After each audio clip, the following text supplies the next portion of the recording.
That looks really good and creamy. I'm gonna get a little more, try a little more.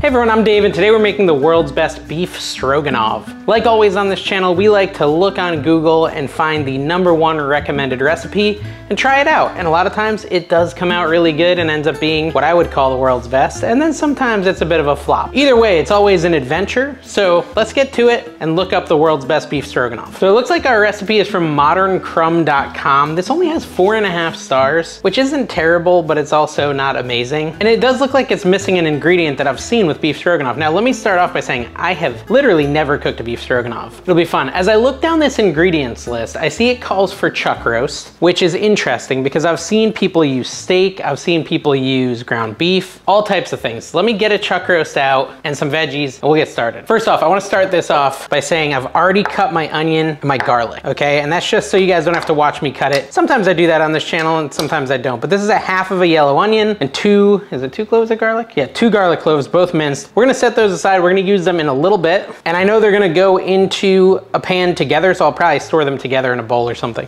Now, I think by pre-cutting the veggies, I've probably saved everyone here like 10 minutes because I'm a slow veggie cutter. Not that slow, but slow enough. So we'll set this aside. I might cover it just to keep it fresh. We're gonna use it really soon, so it's not a big deal. And a chuck roast is an interesting cut of meat because it's very tough generally, and you have to cook it for a super long time. Now, every now and then, if I'm gonna be doing a cooking video, I'll go pre-watch several cooking videos of the same recipe just to kind of see how other people are cooking it. And I never saw in a single video that I watched on YouTube someone using chuck roast as their main protein for a beef stroganoff. So that does make this a little unique. I'm not sure how big the cubes, we're supposed to cut this into cubes. I'm imagining you want them fairly bite-sized. So what do you think, like right there? I mean, this does look good. Is that a cube? But yeah, basically, I see people using ground beef, steak, filet mignon, like all types of meat, but I've never seen someone use a chuck roast. And it seems typical. Whenever I look up world's best recipe on Google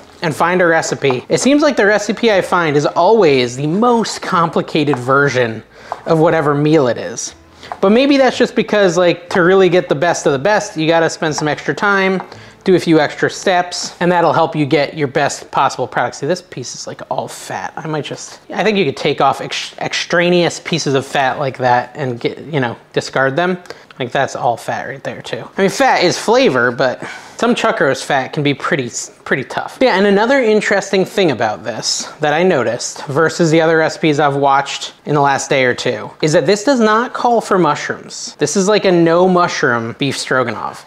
And every single video I watched on YouTube, they put mushrooms in their stroganoff. And even the stroganoff I've eaten in the past had mushrooms. So that's very unique as well. And I'm not gonna add mushrooms because I'm gonna follow the recipe to a T, but I will tell you where I think you could insert mushrooms if you wanted to do this recipe with mushrooms. And this might end up being the world's best beef stroganoff. And if it is, you may end up wanting to cook it. I'm hopeful, we'll see. I certainly don't think adding mushrooms, even though they're not part of the recipe, would damage its bestness. Because if you like mushrooms, it's just gonna make it a little bit better. If you hate mushrooms, which to be quite frank, I don't really enjoy mushrooms that much. So when I saw there was no mushrooms in this, I was like kind of relieved, like, ah, nice. There's no mushrooms in this, I don't have to eat mushrooms. Although in a stroganoff, the mushrooms kind of masked a little, so it's not that bad. Like I said, this huge chunk of fat, I just think it's gonna be gross in the mouth once this is done, so I don't see a point in leaving it. You could if you want to, it's your call. But basically we're just cubing up this steak. And I will say this too, I think you could do bigger pieces. I'm thinking about the end product. When you're actually gonna be eating this, do you really want giant chunks of meat or sort of smaller chunks of meat? And I'm thinking smaller is the way to go. Now I'm gonna finish cutting up this meat into cubes and then we'll come back, probably another 2 minutes, but you don't have to sit here and watch me do it.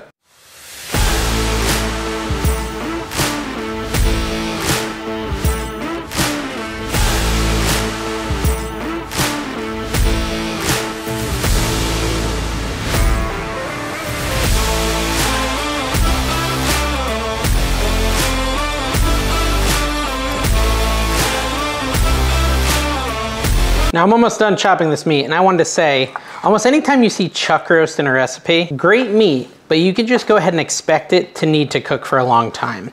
When I saw that on there, because I was watching a lot of these videos about making a beef stroganoff, And you know, in them I'm watching people quickly cook ground beef, cook steak till it was medium rare, which is super quick. Kind of just assumed, okay, it'll be quick, but then when I saw chuck roast in the ingredients list, I was like, just kidding. This is gonna be a long cook, because anytime you see chuck roast, for me, it usually tends to mean like a 2 hours plus cook time. So this is seasoned salt or seasonal, depending on where you live. It calls for 1 teaspoon, and it says to put it all over the meat. So to me, I feel like this might not be enough, but I also think I got a little bit more beef than was called for. So I'm just gonna like liberally coat it in the seasoned salt, and then if I need more, I'll just grab some more. This is super high sodium too. I don't know. I'm gonna be a little bit liberal with the seasoned salt because I think it's gonna add a lot of flavor. So we'll just add a little bit more. Should we like mix it up? Probably should. Here, let's do this action to really get the seasoned salt all over it. There's a lot of beef, and I conserved a little over here that I'm gonna add there too. So I mean, this is to taste. I probably put a total of 1.5 teaspoons or probably 2 teaspoons worth onto mine, but I do have a little more meat than it called for. I think it called for 2 pounds and I have 2.5 pounds. So makes sense that I use a little bit more seasoned salt. And then it also says to put some salt and pepper on it. Let me wash my hands. Okay, we're gonna add a little salt and pepper to it as well. And then we're gonna head over to the stove to saute this a little bit. And basically what we're gonna do is we're gonna put a sear on it. We're not gonna fully cook it because you can't really fully cook a chuck roast in a pan in 5 to 10 minutes, right? Like maybe a steak, but not really a chuck roast. So there's some salt, put some pepper on there. But what we'll do is we'll get some sear around the edges. Pepper, sprinkle that on there, nice and flavorful beef. And then we're gonna head over to the stove. And again, I guess you could at this point mix it all in. I guess I will. Just have to rewash my hands again to get that pepper and salt all over all the pieces. It would make sense, right? That would be logical. A little piece of fat there we don't need. All right, so nicely seasoned, cubed up chuck roast. This is the core base for our beef stroganoff. And hopefully all this extra work we're gonna do versus a lot of the other stroganoffs on YouTube is gonna pay off, because we're gonna spend over 2 hours cooking this puppy, and hopefully it's just gonna knock our socks off. So let's see what happens. All right, so I've got my saute pan on the stove. I'm gonna add a little olive oil to it. This is my cast iron pan. It's a little bit seasoned, which is a good thing. All right, we're gonna move this oil around. We turn the heat on, that would help too. Put it on medium heat, get that heated up, and it says to do it in batches, to just add the beef in batches and saute it. My dog is barking out there. Hopefully you can't hear her too loud. I wanted to mention that I missed a step, because I typically like to miss a step. I'm not a professional cook, I'm just a normal guy trying to cook some great meals. You're technically supposed to dry off the chuck roast once you've cut it to get any excess moisture off it before you salt, pepper, and season salt it. I don't think it's gonna make a big difference, but that is something you could do if you wanna be really exact and copy the recipe. So that oil is heated up a little. We're gonna start adding the beef chunks to it and just get them seared on all the sides. We're not cooking it through, we're just getting a nice little crispy edge around it, and then we'll take them off and put them on a plate. All right, so let's add these in. I don't hear any sizzle, so I don't think we're hot yet. All right, our oil is nice and hot now. I'm gonna start adding this beef to it, to the pot, to the oil, so that we can start searing all the sides of it. Again, we're not fully cooking it, we're just searing it. Trying to get some color on each side. You can see we're getting some color on the sides right now.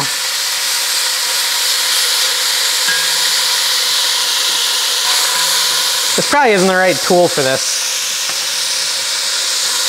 Yeah, the rest. I'll use a wooden spoon, why not? We're just gonna move this around, get a nice sear all over it. This wooden spoon was sent to me by a viewer, actually. Thank you, Brian. This is about to turn into the world's best beef stroganoff, guys. Are you excited? Trying to get a little sear on each side, but I don't think it needs to be perfect, since we're gonna be cooking this for quite a while longer anyways. All right, so we're gonna start pulling this off. It's not perfect. I would have liked it to be a little bit more seared as opposed to just browned, but maybe the key to that would have been a higher heat instead of medium. It should be good enough though. Either way, it's gonna be good. Just taking this off, putting it on a plate, dropping a piece for the dog. The dog won't complain. Now it did say work in batches. I kind of thought that meant to add to the pan in batches, but it could mean just do like a spoonful of meat, get it nice and seared, then do another, then do another. Could have meant it like that. My dog just found that piece of meat on the ground, so she's excited. All right, so we're taking all this beef out, and I set it on a plate like so, and we're just gonna set it aside for a minute. The next step in the recipe is to add a little more olive oil, like so, which is fine. And the onions and garlic. So you remember we had onions and garlic that we chopped up, half an onion, 2 garlic cloves. We're adding that in now. And it says to add a pinch of salt too, which we'll do. Let me just stir these up a little bit. Get some of this stuff off the bottom so that it gets on the onions. Some of that fond, is that what it's called? Fond, F-O-N-D. All right, add a little bit of salt, just a pinch. My dog's not gonna leave me alone now. So we need to saute these onions and the garlic for like 3 minutes, 2 to 3 minutes. Just stir them up, don't let them burn.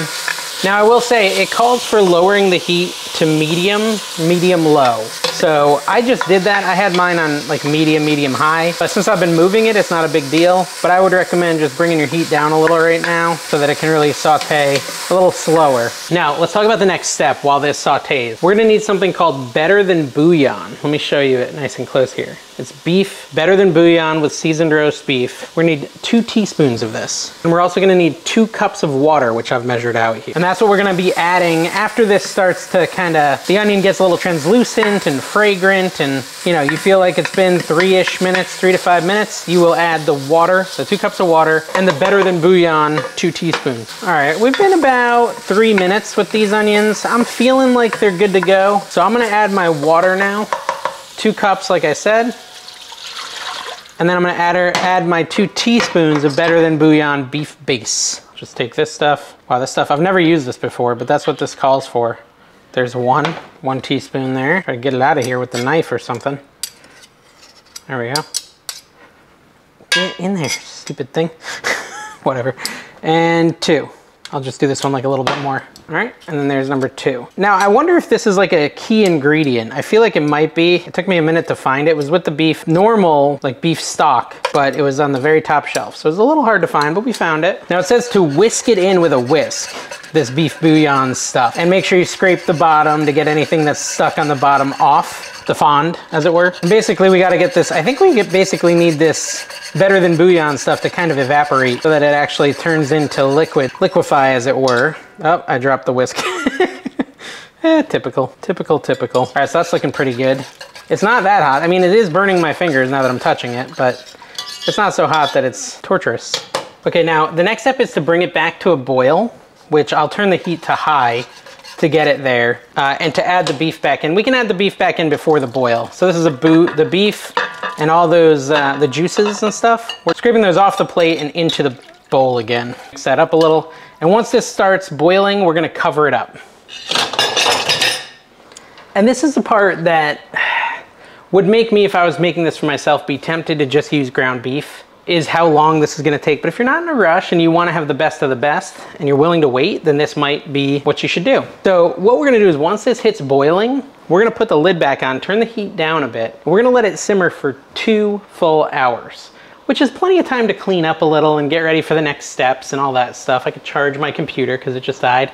You know, there's stuff we could do. We can accomplish things. All right, so now we got this nice little relaxed boil going. I think we can cover it up, bring it down to maybe medium heat for 2 hours. Okay, so I just looked at the recipe. It says simmer on low for 2 hours. So we're not gonna do medium. All right, so it's fully boiling. Let's put this lid on, drop that down to low heat, put it right on low, set the timer for 2 hours. And we'll be back in a little bit. There's probably some more prep work we can do before it finishes. And if so, then you'll see me back over at that counter. I just wanna read ahead in the recipe and get ready. Okay guys, I'm back. It's been 2 hours. This meat has been cooking, simmering. A very low bubble basically on it for the last 2 hours. Doesn't look that appetizing at this point, but we'll see what happens. There's a lot still to do. Now over on my stove, I actually have 3 quarts of water getting ready to boil, because our next step is going to be cook these egg noodles according to the package instructions, which basically says 3 quarts of water, add noodles, boil, cook uncovered for 9 to 11 minutes. So it says al dente in the recipe, so we'll just do 9 minutes on that. And another thing we need to do is mix a couple of ingredients. So I've got a little bowl here. You should grab one as well if you're cooking this. Okay, and into this bowl, we're gonna put 3 tablespoons of flour. And just to be clear, it's this kind of flour, the flour you would bake with. 3 tablespoons worth. 2, and here's the 3rd tablespoon. 3 tablespoons of flour, easy as that. All right, and it calls for 1 to 2 tablespoons of tomato paste. That's just like that. Flat tomato paste there. Add that to the bowl with the flour. I'm gonna do 1.5. How about? It says 1 to 2. It's not very clear, so we'll just do 1.5. And then it calls for 2 full cups of sour cream, which is a lot of sour cream. How much is in here? 1 pound, 16 ounces. So this is probably 1 cup. Let's see, pour it out into this. Okay, and look, so then we get 2 full cups of sour cream. This is a lot of sour cream. I didn't realize. This seems insane that this much sour cream is part of this recipe of beef stroganoff, guys. I don't know what's about to happen. So that's this mixture, right? It's tomato paste, sour cream, and flour. It also said to add some pepper and then stir this. So that's what we're gonna do. We're gonna stir this up. We're gonna add a little pepper, very odd. Oh, and you can see my water's boiling for the noodles. So we're gonna add the egg noodles and boil them here. Set the timer for 9 minutes. Let's stir this around a little bit. There we go. Let those get moving. Add a little pepper here. And I really shouldn't go directly in there, but I'm gonna try to be careful. There you go. Add a little pepper. This is really quite different than any other recipe I've seen on YouTube, which I think is cool because it lets people try something new, something different, and hopefully it's amazing. Hopefully it's better than all those other recipes on YouTube. Neener, neener, boo boo. All right, so that's nice and mixed up. All right, so we're gonna cook these noodles for like 7 more minutes. I'm still letting this just sit and simmer a little bit, the beef mixture. And then that, you know, at some point here in the future, this is all gonna get combined, but we're not there quite yet. All right, so our egg noodles have been cooking for 9 minutes, which is what the package recommends. And so what we're gonna do is we're gonna strain them out, get all the water out of them, and they're gonna be about ready to go in there, but not quite yet. So let me strain these. So here's our egg noodles, and we'll just set those aside really quick while we finish up the next step, which is to take the lid off of our beef mixture. And then what it wants us to do is take a spoonful, or a few spoonfuls, of this broth and put it into the sour cream mixture and then mix it up. Now, I'm not really sure why we're doing that. I think it's so that the sour cream doesn't curdle too much or doesn't like face all the heat at once without any warning. I don't know. That's my guess because it's going straight into there after we do this. So we add that like so. That's that sour cream mixture and it's now got a little bit of the broth in it. And now we're gonna dump this all in with the beef. Where's the beef? Let me get a spatula or something. And my heat's still on medium low. It's really closer to low than medium. Put that all in there. I'm gonna turn it down even a little bit more. And then we're just gonna mix it around a bit. They said it might look a little lumpy for a couple minutes and then it'll de-lumpify, supposedly. I definitely see some lumps in there, so I think they were right in the recipe. So it says bring it to a low boil for 4 to 5 minutes. So I think a low boil, we're probably gonna need to up the heat a little bit. This isn't my favorite spatula, so I'm trying to get all this stuff in there. Kind of up to a low boil, you see the little bubbles there? Kind of a low boil, right? So we got this up to a low boil. Basically, it's been about 2 minutes at the low boil. It's gonna give it a little stir. Maybe turn the heat up a little to get the boiler rolling a little more. Hopefully that doesn't ruin anything. So I'm gonna do like 2 more minutes on here and then we're gonna basically call this done. All right, so we've got about 5 minutes under the belt of this heating up. Now we're gonna add our egg noodles. This is like the grand finale at this point, guys. Add the egg noodles to it, stir those up. Come on, get out, you noodle. Look at that. How's that look to you? Does that look like a stroganoff? I think it looks like a stroganoff. I mean, totally a different path to get to the stroganoff, but I've watched a lot of stroganoff videos and this is basically what it looks like. And I've eaten some stroganoff, not a lot, but I've had some stroganoff before. We'll see if it tastes like a stroganoff. All right, there we go. World's best stroganoff. All right, let's bring it over to the counter and we're gonna test this. This looks very delicious, I will say that. It's very hot though, so check it out. Shall we try it? Let's try it. I don't even know how to approach this. I guess I'll just grab a little noodle and a little beef on my fork. Try that again.